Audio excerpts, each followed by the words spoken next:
네, 오늘 말씀은 기도에 대한 말씀으로 여러분과 함께 말씀을 나누고자 합니다. 바울은 우리에게 기도를 주문하고 있습니다. 사실 기도에 관한 교훈으로는 너무 할 일이 많아서 혹은 너무 바빠서 기도한다라고 하는 그 마틴 루터의 말을 빼놓을 수 없는 것 같습니다. 기도를 어려워하고 또 기도의 자리를 괴로워하는 우리에게 오늘 말씀은 기도가 사명과도 같은 것이다. 그리고 루터는 어떤 식으로든 기도하지 않는 이유를 들이대는 것은 핑계에 불과하다는 사실을 우리에게 말해주고 있습니다. 이걸 좀 더 현대판으로 옮겨서 존 파이퍼 목사님이 하셨던 말을 인용하려 합니다. 트위터와 페이스북에 훌륭한 용도가 있다. 뭐냐면 기도하지 않는 것이 결코 시간 부족 때문이 아님을 증명하기 때문이다. 요즘은 인스타그램을 많이 하시는데요. 그런 SNS를 하면서 일이 힘들고 바빠서 기도하지 못한다는 것은 모순이다라는 것이죠. 이렇게 개인 기도 시간 갖기조차 쉽지 않아 하는 우리들에게 오늘 말씀은 개인 기도만이 아니라 공동체적인 기도를 요구하고 있습니다. 개인 기도는 물론이고 또 함께 서로를 위해서 기도하는 시간, 그 자리가 필요하다는 것을 말씀하는 것이죠. 그래서 오늘 설교 제목은 기도, 교회의 사명입니다. 물론 기도는 전적으로 개인이 하는 것이 맞습니다. 그러나 각 개인도 교회로 부름을 받았기 때문에 혼자서 사적으로 기도를 한다 할지라도 각 사람이 내가 주님의 몸된 지체이다라는 그 정체성을 잃지 않은 채 기도를 하는 것이 중요합니다. 뿐만 아니라 이 제목은 실제로 우리를 공동체로서 불러주셨다는 것. 그래서 오늘 말씀이 교회 안에서 함께 기도하고 또 교회를 위해서 기도하도록 요청하고 있다는 것을 염두에 둔 것입니다. 큰 그림으로 보자면 에베소서 전체가요 교회의 하나됨과 영광을 그려주고 있고 이제 그 교회가 감당해야 할 마지막 사명으로 기도를 말하고 있는 것처럼 보입니다. 오늘 말씀은 두 부분으로 나눌 수 있습니다. 18절 한 절이랑 19, 20절 두 절입니다. 18절은 교회를 세우는 기도, 교회가 영적인 전투를 할 때 반드시 기도가 필요하다는 사실을 이야기합니다. 그리고 19절, 20절은 옥에 갇혀있는 바울이 복음을 담대히 전할 수 있게 해달라고, 즉 자신을 위해서, 말씀을 맡은 사람을 위해서 기도해달라고 부탁하는 내용이 담겨있죠. 그럼 우선 18절부터 생각을 해보시죠. 교회를 세우는 기도를 요청할 때 특히 바울이 어떤 맥락에서 이러한 기도를 요청했는지 생각을 해봐야 합니다. 앞서 우리가 17절까지 전신갑주가 소개가 됐었는데요, 기도는 이 전신갑주의 한 장비에 포함되지 않습니다. 그건 분명합니다. 그러니까 전신갑주는 17절에서 끝나는 게 맞아요. 바울은 장비를 더 추가하지 않습니다. 기도라는 장비를 추가하기 위해서 18절을 쓴 게 아니라는 것이죠. 전신갑주는 어디까지나 17절까지 6가지로 끝나는 것이고 기도는 7번째 장비로 그리는 것은 아니라는 것이죠. 그런데 그럼에도 불구하고 이 기도가 앞에 나오는 전신갑주와 전혀 관련이 없는 것은 아닙니다. 기도가 갑옷 장비는 아닌 것이 명백한데 그럼에도 앞에 나오는 6가지 장비들과 연관이 있다는 것이죠. 여기에 사용된 문장이 그걸 말해주고 있습니다. 일단 18절 말씀을 함께 읽어보도록 하겠습니다. 18절 말씀입니다. 시작. 모든 기도와 간구를 하되 항상 성령 안에서 기도하고 이를 위하여 깨어 구하기를 항상 힘쓰며 여러 성도를 위하여 구하라. 아멘. 이 18절 말씀은 두 가지 분사로 되어 있습니다. 바로 성령 안에서 기도하고, 이것이 하나의 요지고요. 또 하나는 이를 위하여 깨어 할 때 이 깨어, 이게 또 한 가지 중요 요지입니다. 그러니까 기도하는 것과 깨어 있는 것이 이 18절 말씀의 주된 요구라고 볼 수 있습니다. 근데 이 두 가지는 문법상 분사하기 때문에 따로 떼어서 설명할 수 있는 게 아니에요. 반드시 18절 앞에 나왔던 어떤 말과 이어져야 합니다. 그게 바로 14절이랑 17절에 나옵니다. 14절에 나오는 동사는 서서이죠. 서는 거, 스탠드 하는 거죠. 이건 명령으로서 서라 라는 말입니다. 그리고 16절까지 이어지는 4개의 장비를 갖추는 거가 나오죠. 그러니까 4가지 장비를 갖추어서 서라, 이렇게 말하고 있는 겁니다. 그리고 17절에 나오는 동사는 가지라입니다. 17절에 나오는 나머지 2개의 장비를 가져라, 취하라, 이런 뜻인 것이죠. 그러니까 18절에 나오는 이 기도에 대해서 어떤 학자들은 앞에 나왔던 그 14절에 있는 서라를 수식하는 게 18절이다. 어떤 학자들은 17절에 나오는 가지라라는 명령어를 수식하는 게 18절이다. 이렇게 말하곤 합니다. 저는 후자에 가깝다고 생각하지만 그럼에도 불구하고 둘 중에 어느 하나만 완전히 옳고 그르다 이렇게 고집할 문제는 아니라고 봐요. 그러니까 이게 보여주는 것은 뭐냐면 여기에 나오는 18절 말씀에 나오는 기도가 전신갑주 장비는 아닌데 앞에 나오는 6가지 장비들과 밀접한 관련이 있다는 것을 보여주는 것이죠. 분명히 전신갑주를 입거나 무기를 사용하는 데 있어서 기도가 어떤 도움을 준다는 사실, 나아가 기도가 필수적이고 없어서는 안 되는 요소라는 사실을 말하는 것이죠. 한 가지 측면을 생각해 보자면 이 전신갑주를 입고 싸우는 것이 공격보다는 방어에 더 무게를 두고 있는 것처럼 보이기 때문인데요. 예를 들어서 13절에서 악한 날에 대적한다 라고 할 때 이 대적하는 것은 먼저 선제 공격이 있었고 그 선제 공격에 맞서서 저항하는 것에 가깝습니다. 거기에 맞서는 것이죠. 또 16절 말씀에서 악한 자의 모든 불화살을 소멸한다는 이야기가 나옵니다. 물론 이거는 방어 무기인 방패의 역할이 불화살을 방어하는 것임을 설명하기 위해서 말하는 것이긴 하지만 그래도 이건 역시 신자가 악한 영에게 공격받는 것을 말하고 있는 것이죠. 대신 17절에서 검을 가지고 찌르거나 공격하거나 이 전신갑주의 주된 용도가 공격하는 것이라면 얼마든지 그런 묘사를 구체적이고 또 적극적으로 할 수 있는데 그런 묘사가 없습니다. 적극적으로 선방을 때려버려라 이런 주문은 하고 있지 않다는 것이죠. 공격이 중요하다면 검 외에도 다른 무기, 고대에도 공격 무기가 있었잖아요. 창을 쓰거나 활 같은 고대 전장의 공격용 무기를 다 언급했을 법도 한데요. 그렇지 않다는 것이죠. 실제로 장비로 비유되고 있는 것들도 마찬가지입니다. 진리, 의, 평안의 복음, 믿음, 구원 이런 것들이 누군가를 공격하기 위한 게 아니잖아요. 믿음, 이거 가지고 공격할 겁니까? 아니죠. 오히려 한 신자의 믿음과 구원과 또 하나님과의 관계를 강력하게 지켜주는 수단의 성격, 방어하는, 지켜주는 수단의 성격이 강하다는 것이죠. 그래서 바울이 전신갑주를 묘사할 때 방어의 무게를 두고 그 갑옷을 그렸다면 기도 역시 그것을 염두에 두고 권면했겠다고 추측할 수 있겠죠. 그게 뭐겠어요? 18절 말씀에 나오는 바로 깨어입니다. 일종의 경계태세를 갖추는 것이죠. 먼저 공격하라는 것이 아니라 먼저 공격이 들어오는데 그 공격이 어떻게 들어오는지를 잘 알기 위해서, 그 위험을 잘 감지하기 위해서 깨어있으라라고 말하고 있는 것이죠. 그러니까 명백하게 공격 상황이 아니라 수비 상황에 가까운 이야기를 좀 가정하고 있다는 것이죠. 깨어있지 않으면 우리는 결코 위험을 볼 수 없습니다. 누가 언제 공격해오는지 알기 어려운 것이죠. 쉽게 당하는 것이죠. 영적으로 볼 때도 마찬가지 아니겠습니까? 전신갑주를 입고 있어도 제대로 사용하기도 전에 선제 공격에 노출돼서 부상을 당하고 피해를 입을 수 있습니다. 깨어있지 못하다면 말이죠. 오늘 말씀은 깨어 기도하지 않으면 그렇게 영적인 위기를 감지하기 어렵다는 것을 기억하고 전신갑주를 입고 제대로 방어하고 맞서기 위해서는 먼저 깨어있어 위험 상황을 알아야 한다는 것, 그러기 위해서 항상 언제나 기도라는 수단으로 깨어있어야 한다는 것을 말씀하고 있는 것이죠.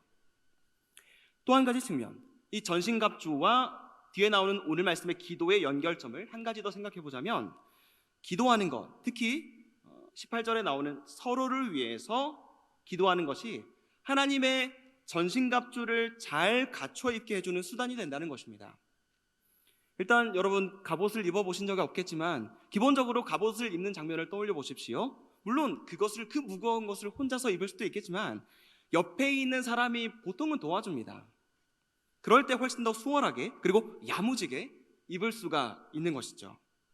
전쟁도 혼자 하는 게 아닐 뿐더러 전쟁하기 전에 이렇게 무장하는 일부터 혼자 하지 않는다는 것이죠. 도움이 필요하고 서로가 동역해야 하는 일인 것입니다.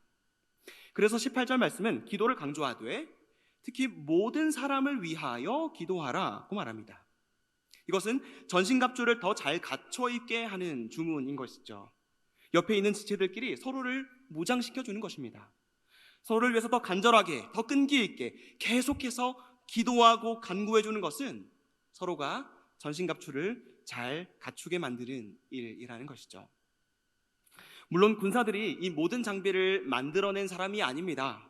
그렇듯이 진리, 의, 믿음, 복음, 구원, 말씀, 이 모든 것들은 우리들이 스스로 만들어내어서 누군가에게 주는 것은 아닙니다. 우리가 창조한 것이 아닌 것이죠. 그럼에도 군사들이 자기가 만든 것이 아님에도 불구하고 서로 이 장비를 잘 채워주듯이 이미 하나님께서 먼저 우리에게 주신 하나님으로부터 받은 이 진리의 믿음, 복음, 구원, 말씀, 이것을 더 반듯하게, 더 견고하게 채워주는 것은 서로를 향한 기도라는 것을 기억해야 한다는 것이죠. 그렇게 서로가 서로를 기도로 무장시켜 주는 것입니다. 이것이야말로 가장 우선되는 동역이라고 할 수 있습니다. 다가오는 공격에 함께 맞서고 반격해야 되지만 그 반격이 가능하도록 먼저 채비하고 장비를 갖추게 하는 기도의 동역이 가장 우선순위에 놓여야 한다는 것이죠. 이것이 우리를 교회 공동체로 부르신 중요한 이유입니다. 서로를 기도로 붙들어주는 것이죠. 기도함으로 서로가 구비되도록 하는 것이죠. 폐색이 짙어 보이는 절망적인 전세에도 다시 일어나게 하는 힘, 다시 갑옷을 입게 하는 용기, 다시 장비를 붙들고 앞으로 나아가게 하는 힘은 바로 서로를 위한 기도에서 온다는 사실을 기억해야 합니다. 따라서 매일 정기적으로 개인 경건 시간을 가질 때 우리는 다른 사람들을 위해서 기도해야 합니다. 그리고 할 수만 있다면 함께 모여서 함께 기도하는 자리에 나오기 위해서 힘써야 합니다. 기도하는 모임을 소홀히 하는 것은 영적인 전쟁에서 자신이나 또 교회를 위해서 결코 유익하지 않습니다. 기도에 힘쓰되 교회 안에서 또 교회를 위해서 함께 모여 기도하는 일이 우리 각자의 영적 전쟁을 잘 구비케 한다는 사실을 기억하며 모여 기도에 힘써야 하는 것이죠. 그리고 모여서 공동체가 함께 기도할 때 오늘 말씀에 특히 주는 교훈은 모든 사람을 위하여 모든 기도를 다 하라라는 거예요. 이 말은 전쟁에 나가는 사람이 따로 있고 쉬는 사람이 따로 있다는 뜻이 아니죠. 모두는 전쟁에 참여하는 사람들입니다. 그리고 보통 모여서 기도하다 보면 특별한 시간이니까 좀 긴급한 기도 제목에 치우치는 경향이 있습니다. 물론 그거는 틀린 게 아니죠. 자연스러운 것입니다. 정말로 긴급하거나 중대한 사안은 정기적인 모임이 아니다 하더라도 두세 사람이 모인다 하더라도 함께 기도해야 할 중대한 제목이 될 수 있죠. 그런데 오늘 말씀은 좀 다른 측면의 교훈을 이야기해 주는 것 같습니다. 문제라는 것을 맞닥뜨리기 이전에, 그러니까 곤란을 겪기 전에, 아니 우리 모든 지체들이 함께 전투에 나가기 전에 먼저 기도해야 한다는 것, 문제를 만났든 아니든 간에 그런 거랑 상관없이 우리 모두는 모든 사람을 위해서 모든 기도를 쏟아부어야 한다는 것입니다. 앞으로 믿음의 싸움을 싸워나갈 형제들을 위해서 모여서 기도하며 공동체나 개인으로나 누구나 앞으로 닥칠 위기나 공격에 맞설 수 있도록 강구하는 것이죠. 문제가 생겼을 때 기도하면요, 물론 해야죠. 해야 되는데 그렇게만 기도하면 그 문제에만 지나치게 몰입하는 경향이 있습니다. 그러니까 갑자기 찾아온 위기를 돌파할 수 있는 기술을 달라거나 임기응변에 능하게 해달라거나 어쨌든 그 문제가 해결되게 해주십시오라고 하는 그 상황의 변화에만 집중하기가 쉽다라는 것이죠. 그러나 오늘 말씀은 문제나 위기를 만난 사람만을 위해서가 아니라 모두를 위해서 기도하라고 말하는 것이죠. 기도의 내용도 모든 기도를 다 하라. 문제만 놓고 기도하는 게 아니라요, 당장 없어도 앞으로 혹 어떤 위기가 찾아오든지 그 앞에 맞설 수 있는 영적인 역량을 갖추도록 기도해 주는 것입니다. 문제 해결에 급급한 기도는 결국 상황을 놓고 기도하게 되지만 평소에 서로를 위해서 이렇게 기도하게 되면 그 상황보다는 그 사람의 존재를 놓고 기도할 수 있게 됩니다. 그 문제를 능히 견디고 인내할 수 있는 존재가 되게 해달라고 기도하는 것이죠. 평소에 그렇게 기도하게 되면은요, 그 긴 시간을 함께하며 그 사람의 신앙을 엿볼 수 있게 되고 큰 위기가 아니다 할지라도 그 사람이 일상에서 자주 겪는 소소한 어려움들을 발견해 나가면서 그 지체의 고민, 싸움, 갈등, 상처 그 모든 전반을 긴 시간 동안에 두루 아파하면서 감사할 수 있게 되는 것이죠. 그렇게 서로를 진정으로 알게 되고 서로의 필요를 진정으로 구할 수 있는 그러한 기도가 된다는 것입니다. 그런 면에서 모든 지체들을 위해서 모든 기도를 하라는 이 말에는 서로에 대한 상호 관심이 전제가 되는 것이죠. 어려운 몇몇 사람만이 아니라 할 수 있는 한 많은 지체들의 신앙과 그들의 소중한 일상을 위해서 기도로 서로의 삶을 매번 하나님께 올려드려야 하는 것입니다.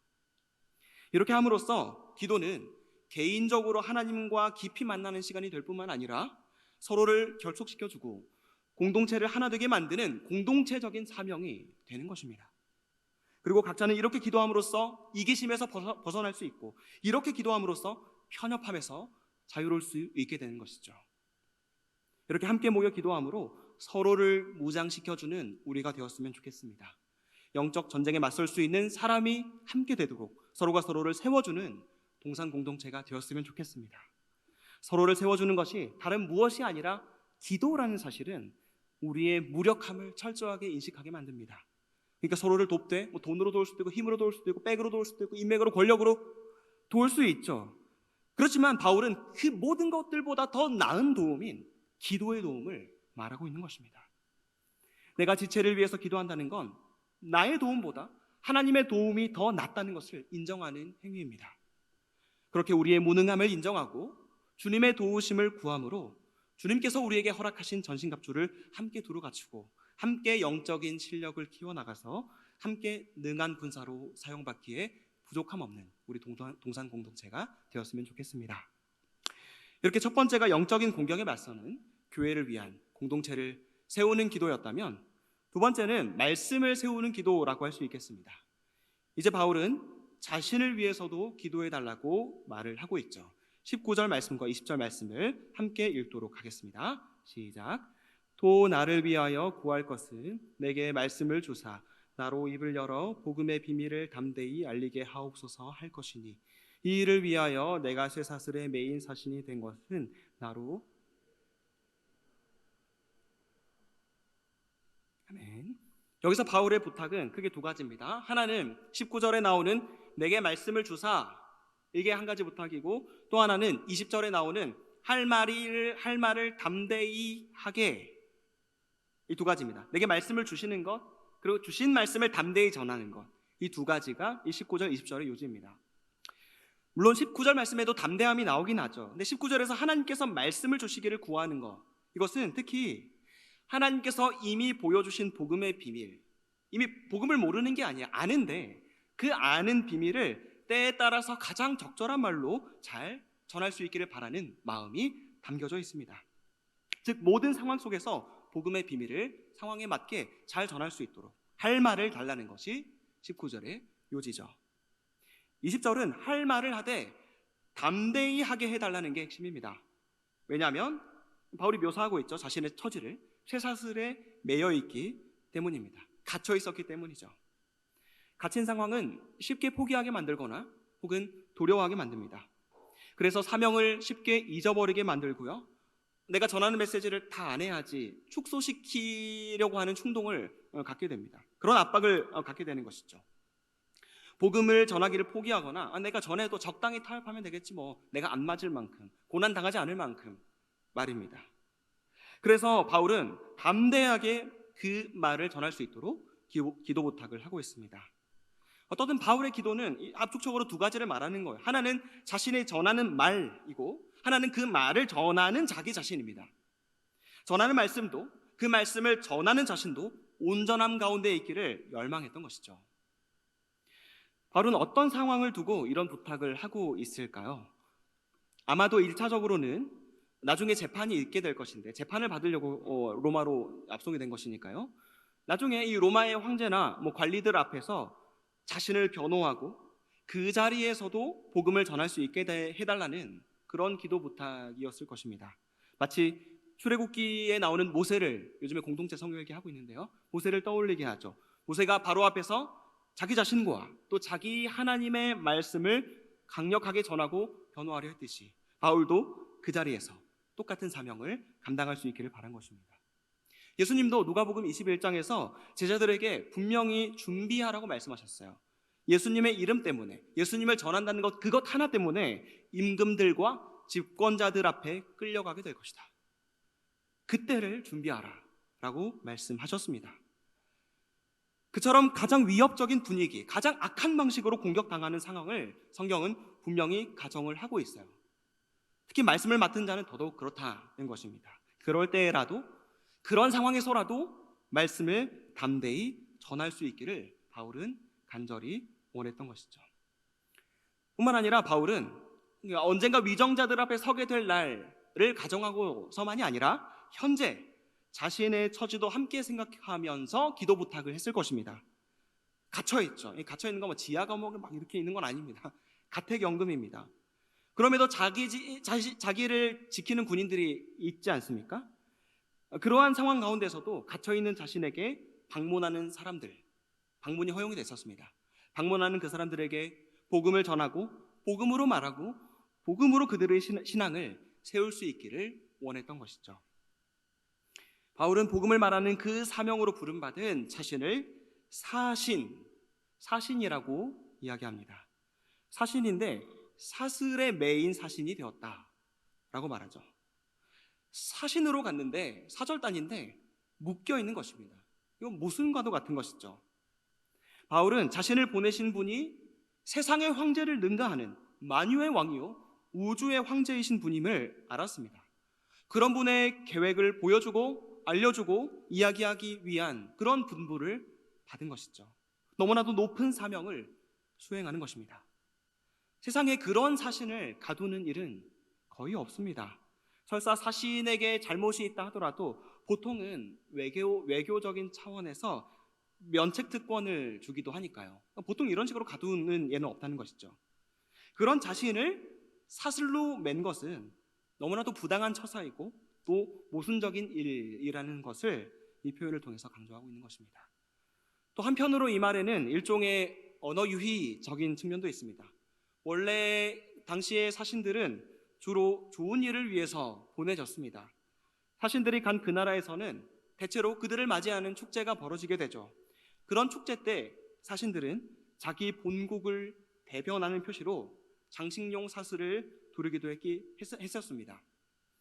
사신들이 둘러야 할 사슬은 원래 이러한 기쁨의 상징이고 자기 나라의 정체성을 보여주는 그러한 축제의 현장에서 두르게 되는 사슬이었던 것이죠. 그러나 바울은 지금 다른 종류의 사슬, 정반대의 사슬에 매이게 됐습니다. 그래서 당황스러운 상황에 처하게 되었음을 말하고 있는 것이죠. 그럼에도 바울은 자기를 맨 그 사슬에 종속되기를 원하지 않았습니다. 오히려 자신에게 사명을 부여한 그 하늘의 왕이 내린 사슬, 자신의 소속이 이 세상이 아니라 본국이 하늘이라는 것을 알리는 그 사슬을 두르고 그 하나님 나라의 복음을 끝까지 전하고자 했던 것이죠. 물론 눈에 보이지 않는 사슬이지만 말입니다. 그가 담대히 그 사명을 추구할 수 있었던 비결이 무엇입니까? 왜 그토록 담대함을 구하고 또 그렇게 말하고 싶었습니까? 바로 예수님께서 자기 앞서 가신 그 길을 걸으신 예수님께서 그렇게 하셨기 때문입니다. 예수님도 똑같이 모순적인 상황에 처해 본 적이 있으셨죠. 하나님께서 바울에게 영적 사신으로서의 사슬을 둘러주셨지만 세상은 그것을 내팽개치고 도로 사슬로서 그를 묶고 가두는 그런 모순적인 상황 가운데 바울이 처하게 된 것처럼 원래 예수님은 우주적인 왕권을 가지신 왕의 면류관을 쓰신 분이지만 세상은 그분에게 전혀 다른 의미의 가시 면류관을 씌워 주었던 것입니다. 그러나 예수님이 쓰신 그 가시 면류관과 그분이 지신 십자가가 도리어 위대한 구원을 이룬 것처럼 바울은 자신의 고난이 복음의 영광을 가리는 것이 아니라 자신의 매임과 자신의 갇힘조차도 하나님께서 사용하셔서 구원의 위대한 도가 더 선명히 전파되기를 간절히 바랬던 것입니다. 예수님도 그 길을 가셨기 때문에 그 십자가의 길을 따라가는 자신도 담대할 수 있고 그 길을 능히 걸을 수 있으리라 확신한 것이죠. 그런 확신 가운데서도 바울은 자기 역시 연약한 한 사람임을 인식했습니다.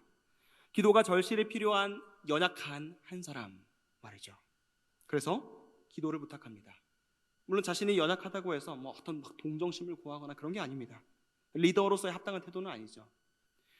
그가 부름받은 사명의 엄숙함, 그 엄숙함에 미치지 못하는 자신의 미흡함과 자기의 부실함을 여실히 알고 있는 바로 자신을 있는 그대로 인정하는 데서 나오는 겸손의 부탁이었던 것이죠.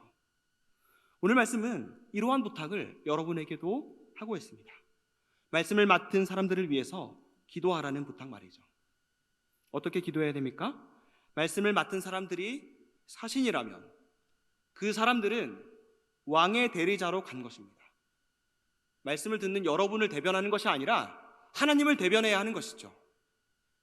대리자로 갔다는 것은 그 자리에서 자기 의견, 눈치 보는 것, 이런 것 없어야 되는 것이고 그런 것들은 사라져야 하는 것입니다. 오로지 자기를 보낸 왕의 뜻, 왕의 생각, 왕의 계획을 말하고 전하는 것이죠. 말씀을 맡은 분들이 바로 그렇게 사역을 감당할 수 있도록 그 대상이 불신자든 신자든 간에 듣는 모든 사람들에게 왕의 뜻을 전하여 청중들을 왕이신 하나님 앞에 세우는 사람이 될 수 있도록 기도해 주시기 바랍니다.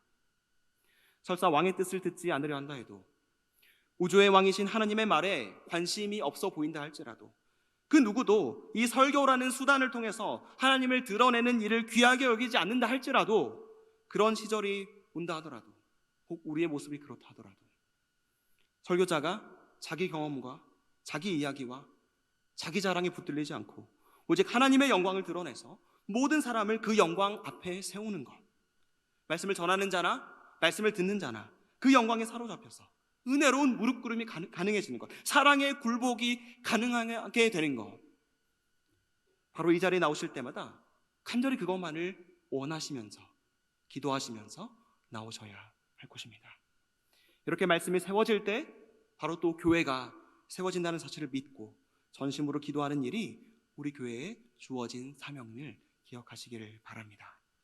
그래서 우리 모두가 기도로 서로를 준비시키고 서로를 향한 이 기도의 지경이 더 넓어지기를 원합니다. 함께 기도함으로 지금껏 느슨하게 착용했던 우리의 영적 장비와 무기를 단단히 할 수 있기를 원합니다. 그리고 그 무엇보다 선포되는 말씀을 위해서 함께 간구하십시오. 사람의 지혜가 아니라 화염과도 같이 불붙는 하나님의 말씀에 사로잡혀서 모두를 그 영광 앞에 세우는 설교, 그런 설교를 누가 좋아하거나 싫어하거나 상관없이 담대히 선포해 나가는 사람들이 되도록 기도해 주시기 바랍니다. 교회가 살고 죽는 것이 여기에 달려있다고 생각하고 기도해 주시기를 바랍니다. 가벼운 웃음과 시시콜콜한 이야기들을 내려놓고 하나님 앞에서 거룩하게 고뇌하게 만드는, 경건한 슬픔을 불러일으키는, 은혜와 진리만이 나를 살게 한다는 사실을 깨닫고 그 진리를 향한 사무치는 그리움으로 교회로 부름받은 우리 모두가 설 수 있게 하는 그러한 말씀이 선포되도록 말입니다. 그리고 그러한 열망으로 이 자리에 나왔을 때 그 대답을 얻을 수 있는, 이 자리가 바로 그런 자리가 되도록 함께 마음 모아 기도하는 우리 동상 공동체가 되기를 주님의 이름으로 축원합니다. 기도하겠습니다.